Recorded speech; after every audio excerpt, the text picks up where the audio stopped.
I'm sitting in a coffee shop in downtown Raleigh, North Carolina, where I grew up, staring at my laptop screen, still processing what happened 3 months ago. My boss, Karen, stood in front of our entire team, pointed at my project files, years of work building something real for our clients, and called it a waste of time. Then she trashed it all with a single click while everyone watched. She thought she was wiping out useless data. What she actually destroyed was the trust that held our business together. 30 seconds later, my phone lit up with a job offer. That changed everything, a chance to turn her mistake into the kind of payback that feels like justice. Before we get into how watching her realize what she'd done became the best moment of my career, can I ask, where are you listening from? If this story resonates with you even a little, I'd love it if you left a like, a comment, or subscribed. It means a lot, and it helps these kinds of stories find the people who need them. Now, let me tell you how it all unfolded. 2 years ago, I took a job at Crestwood Solutions, a marketing firm in Raleigh that was struggling to keep clients. I was hired as a client engagement specialist, which sounded like a fancy way of saying, keep people from ditching us. The job was simple on paper: manage client communications, schedule campaigns, track feedback. What nobody told me was that Crestwood was losing accounts left and right, and the last person in my role had bailed after 6 months, leaving behind a mess of angry clients and half-finished projects. My boss, Karen Whitlock, was the kind of manager who thought relationships were just contracts and deadlines. To her, clients were numbers on a balance sheet: send the deliverables, get the payment, move on. The idea that people might want to feel valued? That was fluff she didn't have time for. I saw something different when I started digging into our client files. They were cold, robotic logs of emails and invoices, like nobody had ever bothered to learn who these people were beyond their purchase orders. So I did something that felt like common sense but was apparently revolutionary at Crestwood. I treated our clients like actual humans. When Sarah Jenkins, who ran a local bakery chain, mentioned her kid's science fair project during a call, I jotted it down. A month later, I asked how her son's volcano experiment went. She lit up, told me he'd won second place, and we ended up talking for 20 minutes about her plans to expand her business. When Tom Carver, a furniture store owner, mentioned his wife's love for vintage decor, I sent him a quick note about a local antique market, just because it felt right. That led to him signing a bigger ad campaign with us, worth $15,000 more than his usual budget. These weren't big moves, just listening, remembering, showing I gave a damn about their lives. Beyond what they paid us, Karen didn't get it. She'd walk by my desk, see me typing notes about clients' personal stories, and I'd catch her side eye, like I was slacking off. At our weekly check-ins, she'd grill me about my call times. Why are you spending 30 minutes on a call?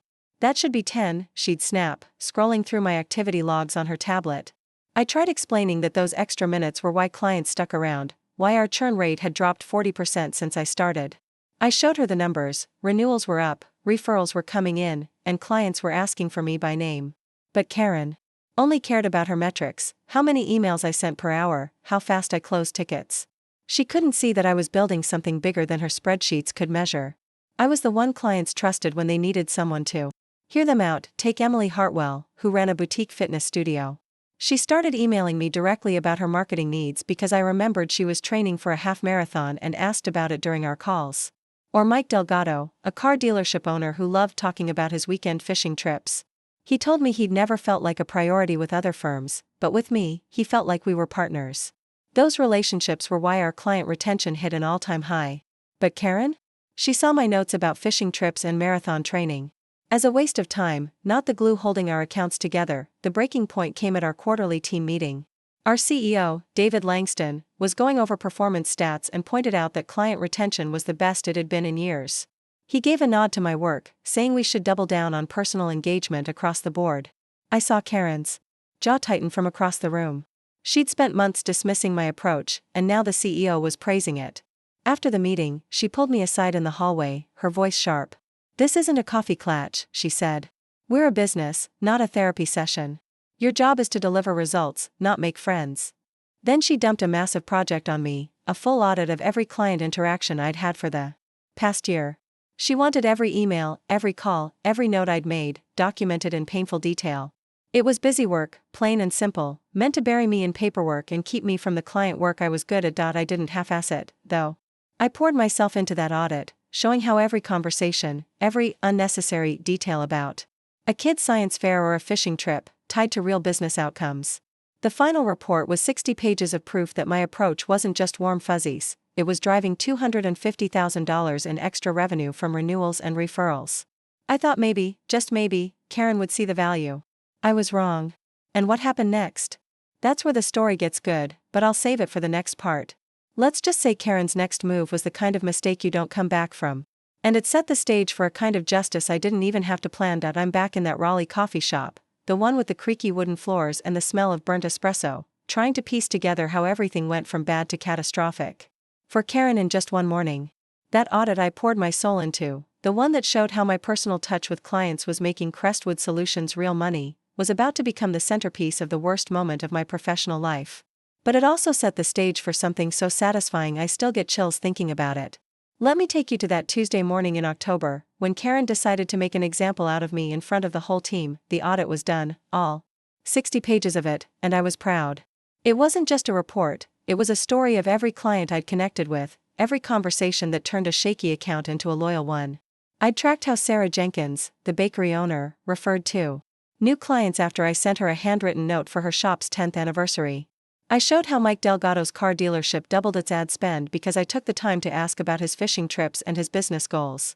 Every detail, every unnecessary chat about a kid's soccer game or a client's new store opening was tied to dollars and cents. I handed it to Karen on a USB drive, thinking maybe she'd finally get it. Maybe she'd see that my way wasn't just fluffy, it was why we were keeping clients when everyone else in the industry was losing them. She didn't get it. Instead, she called a team meeting in our conference room, the one with the flickering fluorescent lights and the table that always wobbled. She said we were going to review client engagement strategies, and that my audit would be the starting point. I thought, okay, this is it, she's going to show everyone what I've been doing right. I was so naive. Karen plugged the USB into the projector, pulled up my files on the big screen, and started scrolling through them while 20 of my coworkers watched. Then she laid into me, this, she said, pointing at a note about Emily Hartwell's half-marathon training, is not what we pay you for. This is personal chit-chat, not professional work. She scrolled through more pages, highlighting every detail I'd written about clients' lives, like Tom Carver's antique market tip or Sarah's kids' science fair win, and called it irrelevant fluff. My face burned as she tore apart the work I'd spent a year building. This is why our efficiency metrics are slipping, she said, her voice dripping with contempt. We're running a business, not a social club. These files are a perfect example of what not to do. I stood there, frozen, as my coworkers shifted uncomfortably in their seats. Some stared at their laptops, others at the floor, but nobody said a word. I wanted to scream that those irrelevant details were why our retention rate was up 40%, why clients were signing bigger contracts, why we were getting referrals. But my throat felt like it was closing up, and all I could do was watch as Karen kept going. Then she did something I never saw coming. She opened the File Explorer, highlighted my entire audit folder, the one with every client note, every conversation log, every piece of evidence that my approach was working, and hovered over the delete button. We're starting fresh. She announced. This approach is a distraction from our core mission. It's gone. And with one click, she deleted it. Years of work, thousands of hours, $250,000 worth of client loyalty, wiped out in front of everyone. The room went dead silent. You could hear the hum of the projector and someone's nervous cough. Karen turned to me with this smug look, like she'd just won some kind of power game. She expected me to nod, take it, and fall in line with her efficient client protocols, cold emails, quick calls, no personal connection. She thought she'd broken me. What she didn't know was that she hadn't deleted the real work. The relationships I'd built with Sarah, Mike, Emily, Tom, those weren't in the files. They were in the trust I'd earned, the conversations we'd had, the way they knew I cared about their lives as much as their contracts. Karen could delete a USB drive, but she couldn't erase the fact that clients called me directly, not Crestwood's main line, because they felt seen. And someone else had noticed that, too. My phone buzzed right as Karen started explaining her new streamlined engagement rules. I stepped into the hall to take the call, my hands shaking from what I'd just witnessed. It was Lauren from Peak Pulse, a small marketing startup founded by a couple of ex-Crestwood folks. We've been watching your work, she said. The way you keep clients happy, it's exactly what we're building here. We want you on our team. $400,000 a year, plus a stake in the company and full control over client strategy. You in? I nearly dropped the phone. That was more than double my salary, working for people who valued what Karen called fluff. But the best part? Lauren didn't ask me to bring Crestwood's client list or poach accounts. She just said, we know you can't take proprietary data. But relationships? Those follow trust. If clients want to work with someone who gets them, that's their choice. It was like she'd read my mind. Karen thought she'd crushed me, but she just handed me a way out, and a way to let her own actions bite her. When I walked back into the conference room, Karen was still droning on about call time metrics. She noticed me and paused, probably expecting me to apologize or ask for clarification. Instead, I grabbed my notebook and looked her dead in the eye. "I'm done," I said. "I'm resigning, effective immediately. I'm joining Peak Pulse as their head of client engagement." The room went quiet again, like someone had hit pause on a movie. Karen's face froze, then twisted into something between shock and anger. "You can't just walk out," she sputtered. "There's a process, 2 weeks' notice, handover protocols." I pulled up my contract on my phone, the one I'd skimmed 100 times since starting at Crestwood. "Actually, I can," I said. "My agreement allows immediate resignation in cases of workplace hostility. Deleting my work in front of the team counts." David, the CEO, who'd been quiet in the back, stepped forward, trying to smooth things over. "Let's talk this out privately," he said. But I was done talking. Karen wanted a public spectacle, so she'd get one. "No need," I said, grabbing my bag. "I'll send the paperwork by end of day." As I walked out, I felt 20 pairs of eyes on me, some stunned, some impressed. Karen's voice followed me down the hall, yelling about unprofessional conduct, but I didn't look back. That was the moment everything shifted. Karen thought she'd won by deleting my work, but she'd just set herself up for a fall she couldn't see coming. The clients, the relationships, the trust, they weren't gone. They were about to follow me, and Karen was about to learn what happens when you trash the one thing keeping your business afloat. But that's for the next part, because what happened? In the weeks after I left? That's when the real consequences hit, and they hit hard. I'm sitting at my new desk at Peak Pulse, a small office in Raleigh with big windows and a vibe that feels like a fresh start. It's been a week since I walked out of Crestwood Solutions, leaving Karen's smug face behind as she realized. Her big power move, deleting my audit files, might have been a mistake. I'm still processing the adrenaline of that moment, but what's happening now is even better. The clients I spent years building relationships with are starting to reach out, not because I asked, but because they want to work with someone who actually cares. And in the middle of all this, I met someone who's making this whole thing feel like more than just a career win. But let me slow down and take you through how this week unfolded, because Karen's world is starting to crack, and it's only getting better from here. After I resigned, I didn't waste time. I packed up my desk at Crestwood, sent the formal resignation email, and started at Peak Pulse the next day. Their office is nothing like Crestwood's sterile conference rooms. It's open, with plants everywhere and a team that actually talks to each other like humans. Lauren, one of the founders, welcomed me with a coffee and a grin. "We're betting on you," she said. "Build relationships your way. No metrics, no bullshit." It felt like I could finally breathe. My first task was simple: reach out to potential clients, start fresh, and bring my approach to a company that valued it. I didn't contact any Crestwood clients, that would have been unethical, and I didn't need to. They came to me. The first call came on Wednesday, 2 days after I started at Peak Pulse. It was Sarah Jenkins, the bakery owner. "Heard you left Crestwood," she said. "I'm not surprised after what they pulled. Are you still doing that personal touch thing at your new place?" We talked for 45 minutes, about her bakery's new location, her son's science fair project, and what Peak Pulse could offer. By the end, she was ready to sign a contract for a full marketing campaign. "You're the only one who ever got what I'm trying to build," she said. That same afternoon, Mike Delgado, the car dealership guy, texted me. He'd heard through a mutual contact I'd moved to Peak Pulse. "Can we talk about my fall ed push?" he asked. We ended up on a call for an hour, half of it about his latest fishing trip, half about his business. He signed on for a $20,000 campaign by Friday. By the end of the week, for more Crestwood clients reached out: Emily Hartwell, Tom Carver, and 2 others. Not one of them mentioned Crestwood's services or brand. They all said the same thing: they wanted to work with me, because I listened, remembered, cared. I wasn't poaching anyone. I was just being the same person I'd always been, and they were choosing to follow. Peak Pulse's revenue projections were already climbing, and I hadn't even been there a full week. Meanwhile, I started hearing whispers about Crestwood through industry friends. Karen was scrambling. She'd tried calling clients for routine check-ins, only to find out they were exploring other options. Sarah told her flat out she was moving to Peak Pulse because she wanted a partner who treated her like more than a number. Mike said he wasn't renewing his contract because Crestwood's new efficient approach felt cold. Karen was starting to realize what she'd deleted wasn't just files, it was the trust that kept those accounts loyal. Then there's Ethan. He's one of the founders at Peak Pulse, Lauren's business partner, and the guy who's been making this whole thing feel like more than just a job. We met my first day when he brought me a stack of client files and a shy smile. He's got this quiet intensity, dark hair, always in a flannel shirt, and a way of listening that makes you feel like you're the only person in the room. We started talking over coffee runs, then lunches, bonding over how much we both hated corporate jargon and fake smiles. One night, after a late strategy session, he asked if I wanted to grab a drink at a bar downtown. We ended up talking until midnight, about growing up in Raleigh, about my disaster at Crestwood, about his dream to build a company that actually cares about people. There's something there, something real, and it's giving me a reason to smile even when I'm exhausted. Back to Crestwood, things were getting worse. A friend still working there told me Karen was doubling down, sending out generic emails to clients, trying to reset expectations with her streamlined protocols.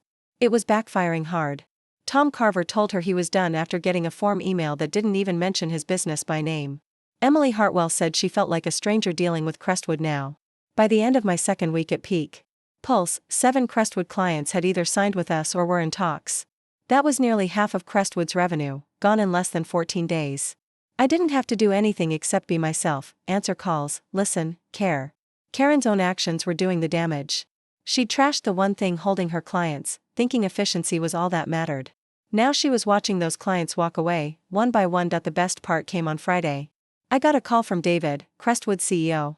He sounded nervous, not like the confident guy who'd praised my work at the quarterly meeting. We're seeing some client attrition, he said, which was corporate speak for we're screwed. He wanted to know if Peak Pulse would consider a partnership to share client accounts.